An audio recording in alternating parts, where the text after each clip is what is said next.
Hello, I'm Simon, and this is Film Scene 21, where you'll get real 21st century reviews of film and great television and the ways we can best enjoy that through home media. Today we're going to be looking at a mid-80s art house classic. It's Paris, Texas. We're going to talk about it now.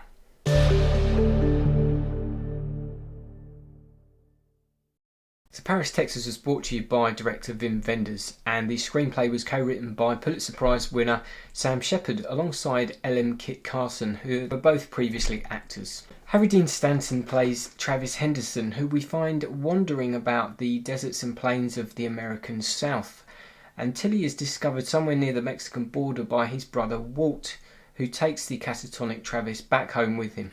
Here Travis reconnects with his young son Hunter, who he has not seen for the 4 years he's been missing.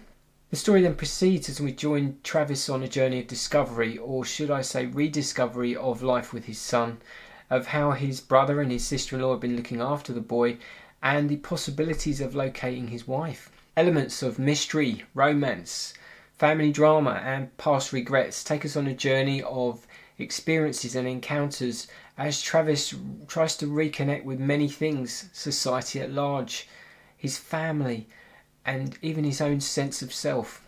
Now, looking at the main characters in Paris, Texas, you have Harry Dean Stanton, who you may have seen before in films such as Alien, Repo Man and Wild at Heart. He plays Travis Henderson, the main character. Then you have his son Hunter Henderson, actually played by an actor called Hunter Carson, and this is his film debut. Dean Stockwell, who you may be familiar with from films such as Blue Velvet, Dune and the reimagined Battlestar Galactica and the long-running Quantum Leap TV series. He plays Walt Henderson, that's Travis's brother. His wife, Anne, is played by an actress called Aurore Clément. She's been in more than 80 films in total, although most of those are for the French cinema market. Although interestingly, she was in a few scenes of the film Apocalypse Now. However, they were cut before the theatrical release went out, and they have since been reinserted for the Redux version that has been later released. And finally, we have Natasha Kinski, who plays Jane Henderson, Travis's wife, who you've not seen for a long time, and she's otherwise known for parts in films such as Tess and the 1984 remake of Cat People. Paris, Texas was filmed in lots of different parts of Texas, including Nordheim, Houston, El Paso, Fort Stockton, Galveston and Marathon, and some filming also took place in Los Angeles. So let me cover off how I saw the film. I used this Studio Canal German release Blu-ray edition.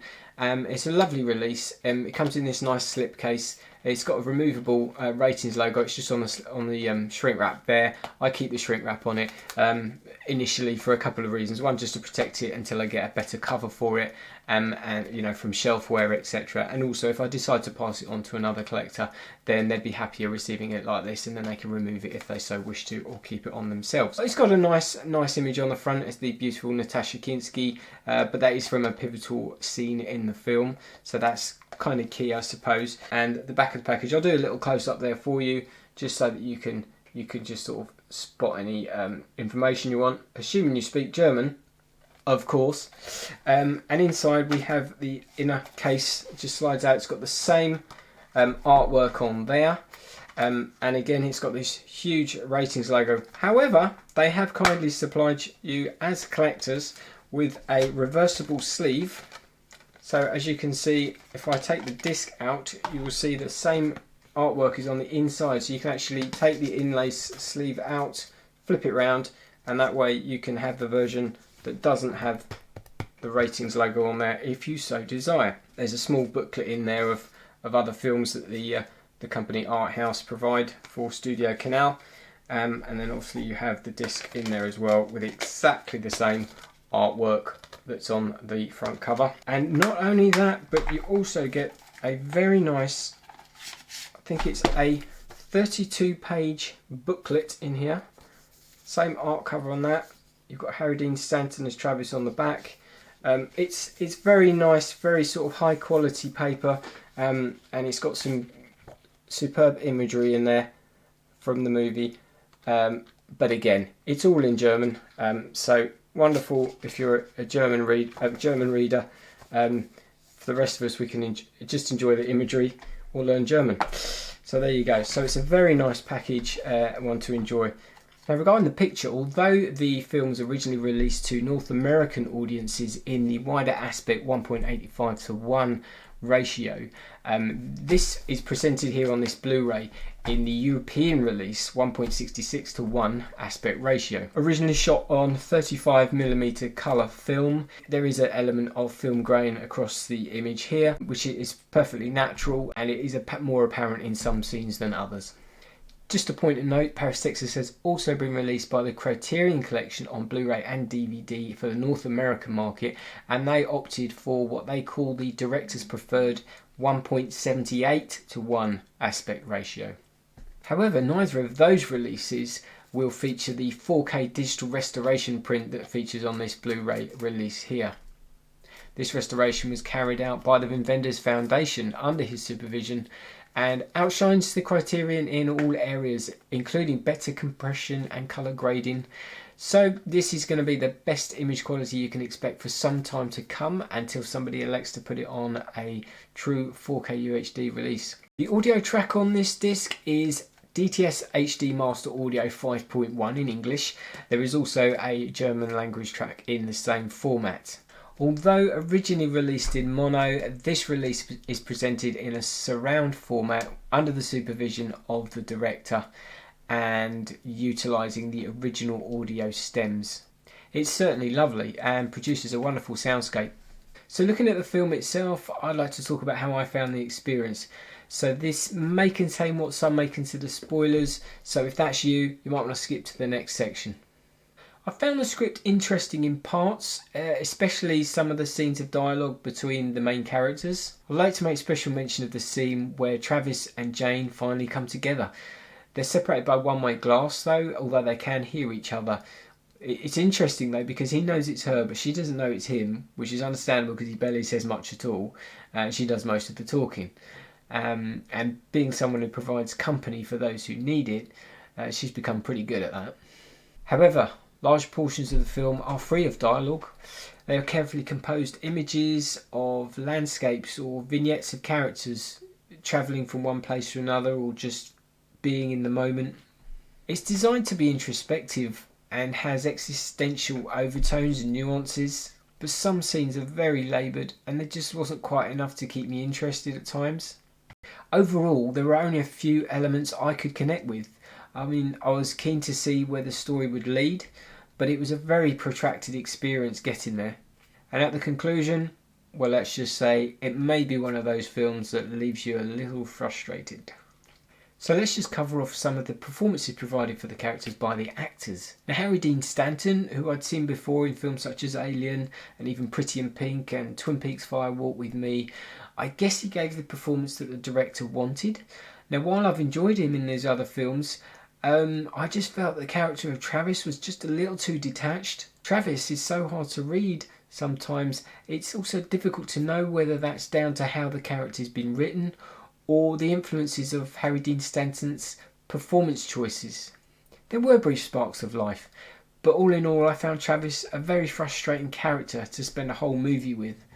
Hunter Carson, who portrays Travis's son, also called Hunter, gives a sweet and fairly understated portrayal, possibly the combination of both the direction and also the fact that this was his first appearance in a major feature film. He and Travis do share a few nice scenes, with him probably injecting more of the spark in those moments. Hunter is a sweet kid, and for someone whose parents went AWOL from an early age, maybe he'd be somebody difficult to connect with, so the performance is good. Dean Stockwell as Walt has a smidge more to work with, and he does what the part requires.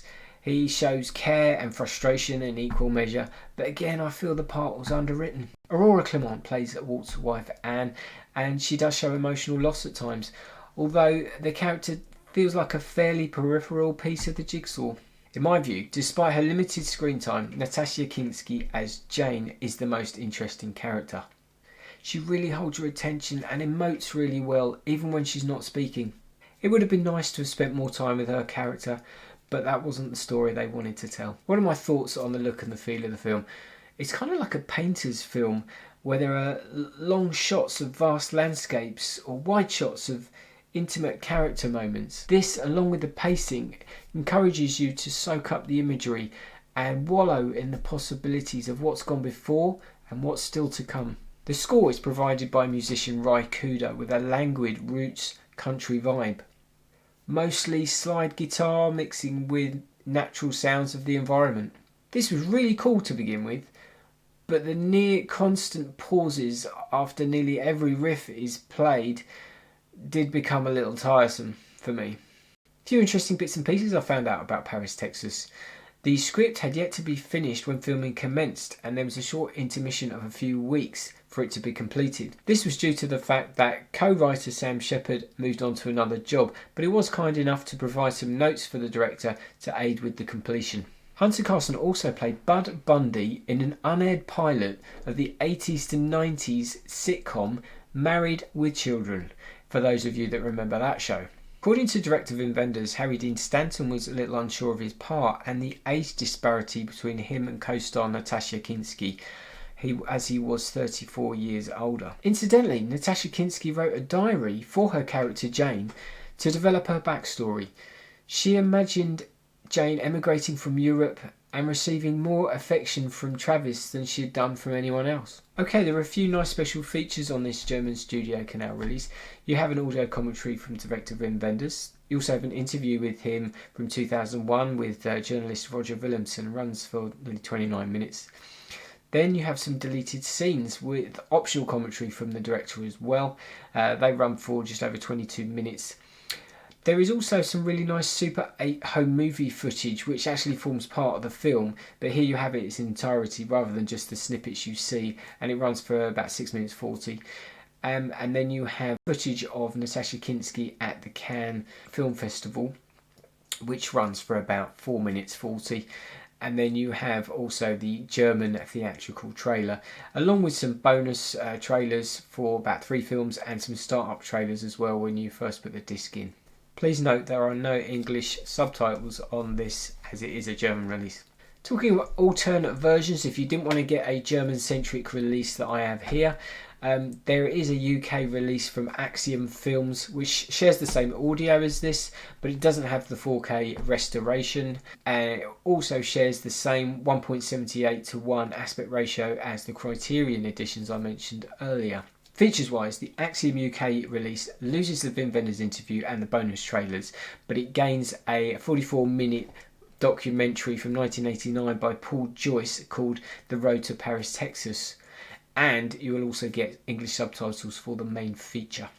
Alternatively, there is that Criterion Collection version that we talked about, which this time loses the footage from Cannes, but as the Axiom release does, it adds the Road to Paris, Texas documentary, in addition to 2 interviews from 2009, one with filmmaker Alison Anders, which runs for about 25 minutes, and one with filmmaker Claire Denis, who runs about 20 minutes. There is also a 1984 documentary called Wim Wenders Hollywood April 84. That's from the French TV show called Cinema Cinema, and that runs for about 12 minutes. In addition to that, you get 2 photo galleries and also the English subtitles for the main feature. However, for that Criterion edition, you will need to have either a multi-region Blu-ray player or a Region A Blu-ray player to be able to enjoy it. So why would you go for this release, or would you go for this release? Let's have a look at it. So if you want a completely English-friendly release with the most extra features, which includes, I forgot to mention earlier, a 46-page booklet, you'd probably want to go for the Region A Criterion Collection release.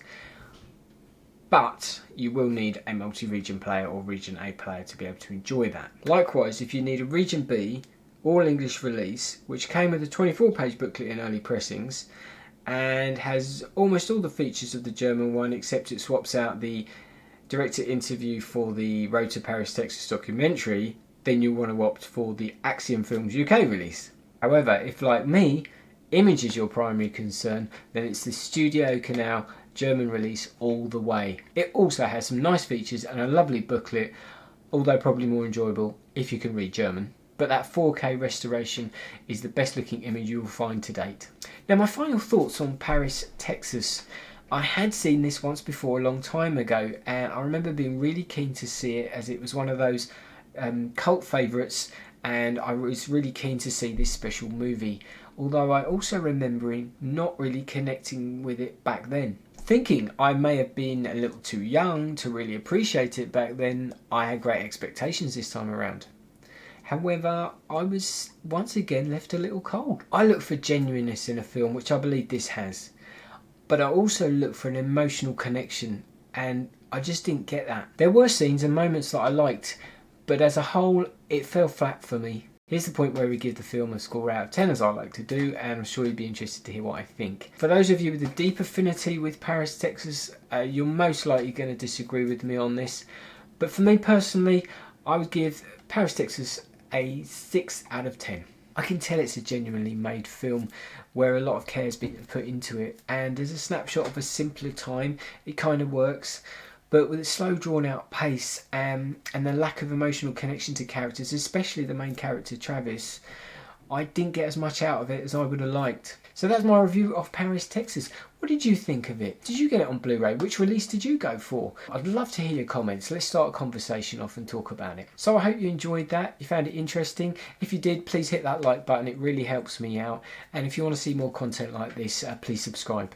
And if you hit the bell icon, then that way you get notified as soon as possible, as soon as the next video drops. So that's it from me, Simon, on this episode of Film Scene 21. Look forward to seeing you next time. Bye bye for now.